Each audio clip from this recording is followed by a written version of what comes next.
What is going on, everybody? AHS Rules back again with another video, and for the 23rd straight week, we are here for another Ring of Honor TV review. Now, this might be recency bias as I just finished watching this episode, but I think this might have been the best episode of ROH on Honor Club so far. We had 3 title matches take place, and 2 matches in the TV title Eliminator tournament, and none of those matches were even the main event. So a lot went down on this card. It might, like I said, it might be recency bias in saying it, but if I was to go back through like all 23 episodes so far on Honor Club, this would be at the top of the list. So I highly recommend you check this episode out. So maybe you want to pause this video, watch what actually happened, and then come back and watch the review so we can talk about it. But we'll see what happens there. So let's get right into this review. The first matchup, TV title eliminator, Shane Taylor versus Christopher Daniels. Caprice Pullman was saying whoever wins this match is more than likely to win the whole tournament, and there's a great case for that, as out of the 4 men that are left, these are the 2 most accomplished men in Ring of Honor. Both are former TV champions. Christopher Daniels, former world champion, tag champion, and all of that. But let's see what happened in this match.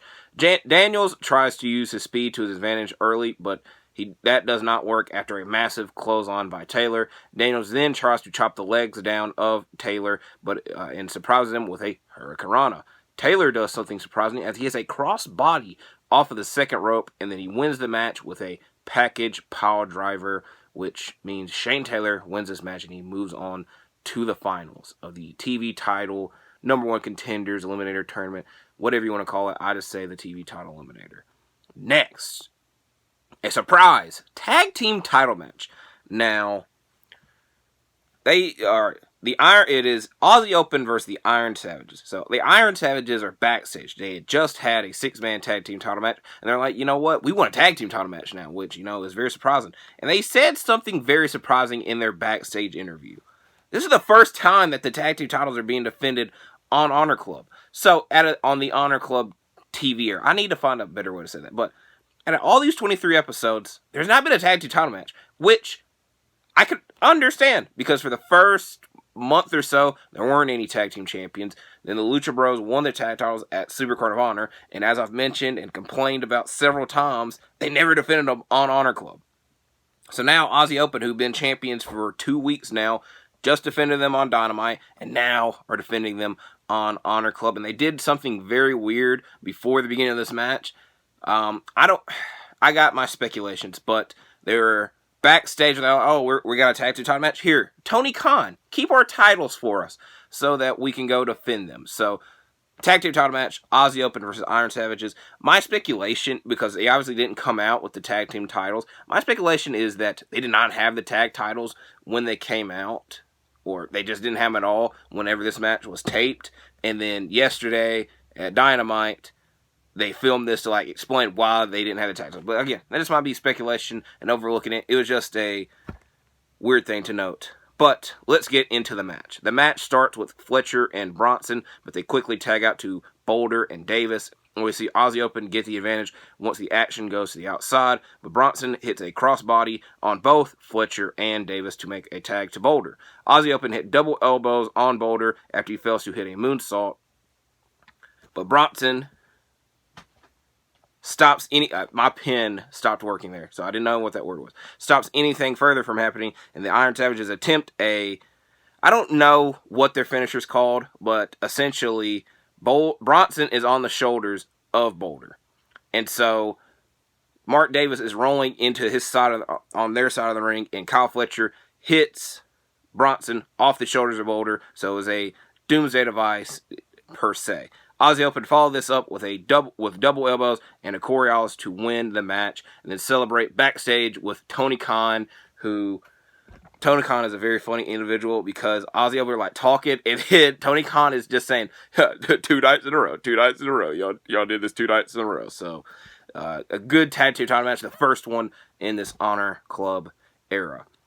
We get a backstage interview with Stokely Hathaway as he is talking about the TV title Eliminator tournament, and Dalton Castle interrupts him because he is very upset that he got screwed out of the TV title at Death Before Dishonor, and that he's not even in the tournament, which slightly makes sense because he just had a title shot. Why, back of the line, as they say. And Stokely was saying, there's something, I guess he wasn't in the notebook and whatnot. And then Samoa Joe comes into play and notes that in 2 weeks, it will be the boys versus Samoa Joe and Stokely Hathaway. So why it takes 2 weeks, I don't know, but that is a matchup set up for the future. Next is a pure title match, Katsuyori Shibata versus Josh Woods.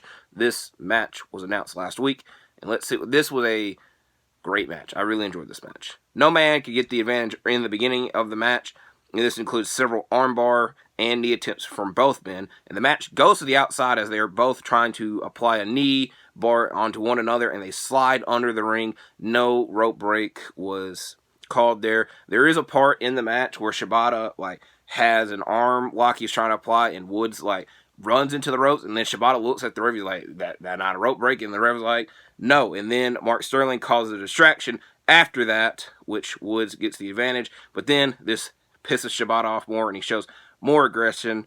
Once Woods hits him with a penalty kick, Woods uses a rope break after a headlock attempt, and then he targets the arm of Shibata, but after a maneuver where he's trying to target the arm some more, Shibata is able to lock in a headlock and follows that up with a penalty kick to win the matchup, and they shake hands after the match, which Mark Sterling was very surprised about. Later on in the show, talk about it now, Josh Woods has a backstage interview, and he's frustrated because he's had several title opportunities, obviously losing this most recent one, and he's frustrated about it, and he says something needs to change.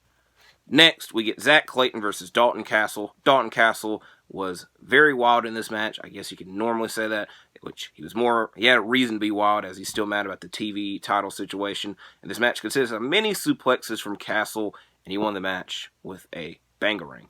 Next matchup is the Infantry versus Nick Comoroto and Jora Jewel. The story of this is that Nick Comoroto and Jora Jewel couldn't get along. When they were making their entrance, they couldn't decide they wanted to high five or fist bump.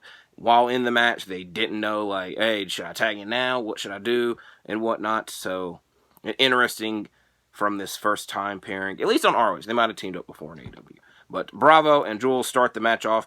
Bravo can't make a tag once Comoroto comes in, but he finally was able to once Jewel and Comoroto collide in their own corner, and the Infantry win the match with a Russian leg sweep big boot combo on Jora Jewel.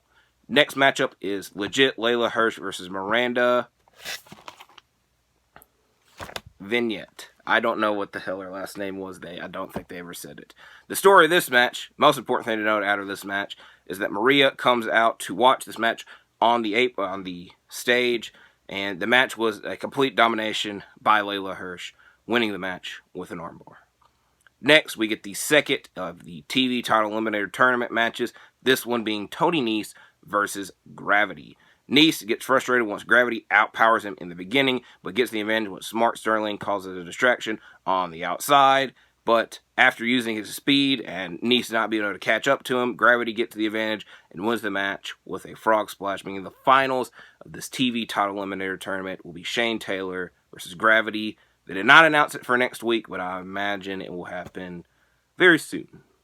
Next is the third of 3 title matches, this one being a women's title match, Athena versus Diamante. Athena taunts early on, and this makes Diamante mad, but she couldn't really do anything about it. And the match goes to the outside, and Athena slams Diamante into the guardrail. This leads to Athena targeting the back of Diamante once they go back into the ring.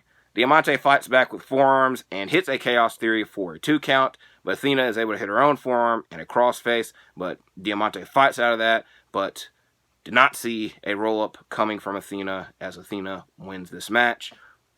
Later on the show, again, I'll talk about it now, Diamante is being interviewed. She never really gets a chance to say anything because Athena comes into the interview. It says that Diamante is good, but not good enough, and that she needs to change something if she wants to be a women's champion. So Diamante is like, I guess I need to change something. What will she change? We don't know. Next, the Gates of Agony versus the Boys. Oh my God, we've seen this match in so many iterations. 6-man tags, tag team matches. is very. They even noted on commentary. Oh, we've seen this match several times. Here we go again. Gates and Agony versus the boys. Khan and Brent start the match off, and the Gates and Agony keep Brent on their side of the ring until a tag is made to Brandon. Both of the boys try to double team on Toa, but it stops once Khan pulls Brent to the outside, and the Gates of Agony win with the Gates of Agony. So a match we've seen several times, as I've noted. Next, we get Cole Carter versus Leo St. Giovanni. And I won't lie, I'm going to do this right now because my nose itches and I didn't want to pick it on camera. So, still itches. I'm going to try to rush through this. Maria watches this match on the stage as well. Maybe she's trying to add members to the Kingdom. We saw the Kingdom on AEW Rampage last week in a match. And then this week on Dynamite as they were talking to Roderick Strong, which... I love Roderick Strong. He was Mr. ROH. Then he obviously left ROH. Why have we not... Like, this man's, like, gimmick... I don't like using that word, but I'll use it. His gimmick is he's had a broken neck for the past year. Because the last time I saw him at NXT, he had a neck brace and was in a wheelchair. Came to AEW, had 2 to 3 matches, and then broke his neck again. I want to see Roderick Strong back in ROH. Let's make that happen. But, like I said, the Kingdom, we're talking to him backstage. I don't know. We're seeing a lot more of the Kingdom. Back to this match. Nothing really happens. LSG shows fight, but couldn't do anything after getting hit by a reverse body slam that leads to Cole Carter's victory. We see backstage footage from Death Before Dishonor after the fight without honor between the Dark Order and the Righteous and Stu Grayson. And the Dark Order and Stu Grayson shake hands, and Stu Grayson said, "Thank you, this is what we wanted to see," but the Righteous had already left once the hands were shaken, so maybe they didn't agree with that. So we'll see what else happens with that. Next, we get Robin Renegade versus Christina Marie. Christina Marie goes to the outside and gets thrown to the ring post by Charlotte Renegade and is never able to really recover by that and loses the match after an abominable stretch goes to the ground. And then we got our main event, the Workhorsemen versus Commander and El Hijo del Vikingo, who yesterday, or on Dynamite this week, lost to Aussie Open in a tag team title match. So Henry and Commander start the match off, but steam picks up once JD Drake and Vikingo tag in. This includes Vikingo hitting a frog splash, but does not see Anthony Henry attack him on the apron, and then the Workhorsemen keep Vikingo in their corner. Finally, a tag was made, but the Workhorsemen stop a double dive to the outside by Vikingo and Commander, but they eventually are able to hit this, which was a double moonsault by both men, and then they win the match by hitting a double 450 on JD Drake. And I don't want to embarrass myself, so I'm going to use this calculator. 450 plus 450 is 900, so a 900 splash, technically. So that was the end of this episode. A lot of good things on it.